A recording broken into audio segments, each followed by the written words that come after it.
নমস্কার, অপরাহ্নের সূর্যতে আপনাদের অনেক অনেক স্বাগত। কেমন আছেন সবাই? সর্বশক্তিমানের ইচ্ছায় আপনারা আশা করি সকলে খুব খুব খুব ভালো আছেন। আজ বুধবার সকাল 10টা মতো বাজে, যথারীতি এসে পড়েছি আমার সামনের বাগানে। সারাদিনের সংসারের খেলনাবাটি খেলার আগে এই একটু সবুজের কাছে আসা, চোখ মন দুটোকেই একটু শান্তি দেওয়ার চেষ্টা আর কি। তারপরই সরাসরি রান্নাঘর। আজ একটা খুব সহজ পদ্ধতিতে চিকেনের রেসিপি করব ভেবেছি। আসলে আমার বড় ছেলে বাবি, তিনি আবার খুব একটা মাছ খান না। প্রায় প্রতিদিনই রাতের ডিনারে রুটি পরোটার সাথে ওর জন্য চিকেন বানাতেই হয়। আবার প্রিপারেশন চেঞ্জ না করলে রোজ ভালোও লাগে না, আর রসিয়ে কষিয়ে রান্না রোজ খাওয়াও উচিত না। তাই হালকা পাতলাও হবে, আবার টেস্টিও হবে, এরকম একটা রান্নাই হলো আজকের এই মেথি চিকেন। প্রথমে টক দই, বেশ কিছুটা রসুন বাটা, কাশ্মীরি লঙ্কার গুঁড়ো আর নুন দিয়ে 2 ঘন্টা মতো ম্যারিনেট করে রাখলাম। আমরা মায়েরা যারা রোজ রান্নার চাপে ক্লান্ত থাকি, অনেক সময় রান্না করতে ইচ্ছা না করলেও বাচ্চারা কি খাবে, বাড়ির সবাই কে কি খাবে সেসব ভাবতে ভাবতে যখন মাথাটা খারাপ হয়ে যায়, তখন এই চটজলদি রান্নাটা যদি করা যায় তবে মন্দ হয় না। শর্টে রান্নাও হলো, আবার বাড়ির সবাই খেয়ে খুশিও হলো। একটুখানি সর্ষের তেলে মেথি আর শুকনো লঙ্কা ফোড়ন দিয়ে দিলাম, তারপর ম্যারিনেট করা চিকেনটাও দিয়ে দিলাম। আমরা যারা 50-এর কোঠায় আছি, আমাদের ছোটবেলাটা একটু অন্য ছিল। বাড়িতে মুরগির মাংস মানেই হলো ঝোল নয়তো কষা। চিকেনের এই 2 রকম ভ্যারাইটি খেয়েই আমরা কিন্তু বেশিরভাগই মনে হয় বড় হয়েছি। কখনো জানতামই না যে চিকেনের আবার অন্য কিছু রান্না হয়। যখন কলেজে পড়ি, মনে আছে, তখন এই চিলি চিকেন নামক পদটার সাথে নতুনভাবে পরিচিত হলাম। মানে বিয়ে বাড়িতে ফ্রাইড রাইসের সাথে হতো, বা কোনো হোটেলে খেতে গেলে অর্ডার করলে পাওয়া যেত। মাকে কোনোদিন রান্না করার কথা বলিও নি। মনে আছে আমার বিয়ের মেনুতেও এই চিলি চিকেন হয়েছিল। বাবারে, সে যেন এক বিরাট ব্যাপার। কিন্তু যুগ বদলাতে বদলাতে এমন হলো যে দেবদেবীর ওই 108 নামের মতো চিকেনেরও না জানিয়ে 108 রকমের পদ জন্মালো। আমার অভিজ্ঞতায় আমাদের মারা কিন্তু অনেক বেশি রিল্যাক্স ছিল। আর এখন তো এই সোশ্যাল মিডিয়ার যুগে মায়েদেরও হোটেল রেস্টুরেন্টের মতো রান্না করতে হবে, এই আবদারটা মনে হয় বেশিরভাগ এখনকার বাচ্চারাই করে। আর মারাও ইঁদুর দৌড় শুরু করে দেয়। রসুন না ভেজে, মশলা না কষিয়ে, কোনো রকম, যাদের খুব তাড়া থাকবে তারা কোনো রকম ভাবে এই চিকেনটা রান্না করবেন, আর খাওয়ার পর বুঝতে পারবেন যে কি চাটপাটা হয়। মানে এত সুন্দর হয়। মেথি, দই, রসুনের যে কম্বিনেশনটা, ওর মধ্যে না পেঁয়াজ পড়ছে, না কাসুরি মেথি পড়ছে, নানা রকমের তো মশলা দিয়ে অনেকে অনেক কিছু বানায়। এইটা একটু বানিয়ে দেখবেন। আর সব থেকে যেটা বড় কথা, এটা যদি আপনি গরমকালেও বানান না, এটা কিন্তু পেট ঠান্ডাও করে।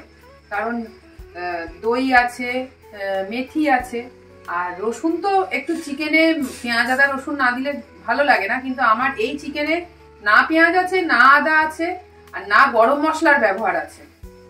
সব থেকে বড় কথা, মানে এটা রুটি, পরোটা, পোলাও দিয়েও ভাল লাগে, ভাত দিয়েও ভাল লাগে, সব করে করে খেয়ে দেখবেন। আসলে এই চিকেনটা আমি বানাবো করে বানানো হয় না, আর অনেক দিনই বানাইনি। কালকে বড় ছেলে বলছে, মা তুমি ওই প্লেন মেথি চিকেনটা করছো না তো। তো এই চিকেনটা কেউ মেথি চিকেনও বলে, কেউ হচ্ছে তো আপনার দই চিকেনও বলে। দই চিকেনটা ঠিক এই রেসিপি নয়। যাই হোক, মেথি ফোড়ন দিয়ে বানিয়েছি বলে এটা মেথি চিকেন। তার মধ্যে কিন্তু কাসুরি মেথি টেথি কিছুই তো দিইনি, দেখলেন আপনারা। দেখো,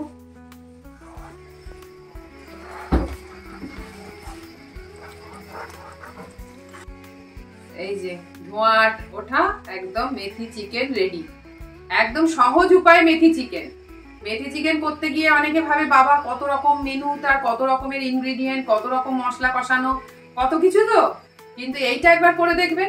আমার একটু সহজ রান্না বেশি ভালো লাগে। বেশি মশলা দিয়ে তো সব রান্নাই টেস্টি হবে, কিন্তু একদম অল্প মশলা, অল্প কিছু দিয়ে যদি একটা সুস্বাদু হয়, সেটা প্রথম কথা, আমাদের তো বাড়ির বউদের একটু ফাঁকিবাজিও হয়। আর সব থেকে বড় কথা, খেতে এত ভাল লাগে চাটপাটা, সেটা আপনারা না বানালে বুঝতে পারবেন না। বানিয়ে একবার খান। আজ বিকেলের দিকে একটা শেলফ পরিষ্কার করতে করতে একটা খুব মজার জিনিস পেলাম। চলুন মাকে দেখাই। রেবা মায়ের সাথে গল্প করছে। ভালোই গল্প করছো। একটা জিনিস বার করেছি। আরে তোমার ফ্ল্যাট থেকে আসার সময় নিয়ে এসেছিলাম, তারপরে তুমি যত্ন করে রেখেছিলে। রেবা তুমি অবাক হয়ে যাবে কিন্তু। এটা খুব মানে কি বলবো, একটা খুবই দামি জিনিস। আমার ছোটবেলার পুতুল খেলার পুতুল।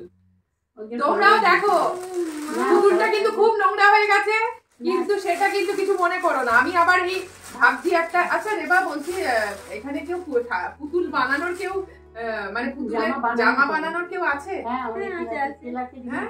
আমি ভাবছি জামা বানাবো। আমি নিজে করতাম, মা তো ছোটবেলা করে দিত। এগুলো কি তোমার বানানো? না, মা বানাতো, কিন্তু দেখো একটু নোংরা হয়ে গেছে। আর চুলগুলো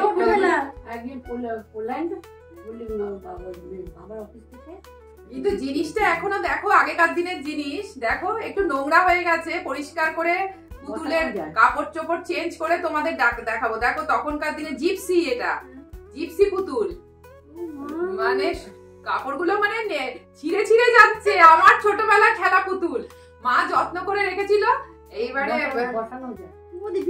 এই দেখো, এই যে বসছে, দেখাচ্ছে, দেখানো যাচ্ছে। এই দেখো বসেছে, এই যে বিনুনি আছে আবার, এই যে বিনুনি আছে আবার। এইবার ছোটবেলার আমার এটা দেখে মায়ের ফ্ল্যাট, মা তো তোমাদের গল্প করেছি না যে মা 1 বছর হলো আমার এখানে এসে পার্মানেন্টলি রয়েছে। আগে তো মা পাশের ফ্ল্যাটে থাকতো, তো তখন মায়ের শোকেস এইগুলো দিয়ে সাজানো ছিল। অনেক পুতুল একে তাকে দিয়েও দিয়েছি, কিন্তু এই পুতুলটা আমি নিয়ে চলে এসেছি, কারণ এটা আমার স্মৃতি। নতুন জামা কাপড় পরে আবার নতুন চুলগুলো খুলে খুলে পড়ে যাচ্ছে। না, এইটা দিয়ে চুলটা আটকানো ছিল। এটা এই যে হেয়ার ব্যান্ড টাইপের, এই যে এটা হেয়ার ব্যান্ড। বাবা কি নোংরা, হাত ধরে ধুলোয় ভর্তি হয়ে গেছে। আগেকার দিনের জিনিস তো। বাবা আসলে এক্সপার্ট হোস্টেলে ছিল, বাবা তো এক্স নেভি ছিল, তো বাবা নানা রকমের বিদেশি পুতুল টুতুলি আমার আরো আছে, কিন্তু এইটা আমি হাতের সামনে পেয়েছি। আমি মাকে বললাম যে মা এটা নিয়ে আমি একটুখানি সবাইকে দেখাই। জামা কাপড় পরলে তো আরো সুন্দর লাগবে, এটা যখন নতুন ছিল না দারুণ দেখতে। এখন এই যে এটা চোখ বন্ধ হতো, এখন চোখ বন্ধ হয় না। এই চোখ বন্ধ করা পুতুলগুলো, শুলে চোখ বন্ধ হয়ে যায় না, ওরকম পুতুলটা ছিল। চোখ বন্ধ হয়, দেখো দেখো জামা প্যান্ট খুলে যাচ্ছে, ডায়েট করে রোগা হয়ে গেছে।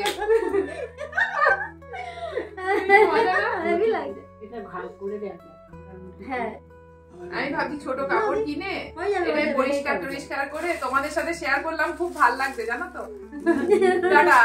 চলুন আজকের মতো এতটুকুই রইলো। দেখা হচ্ছে আপনাদের সাথে আবার পরের ব্লগে।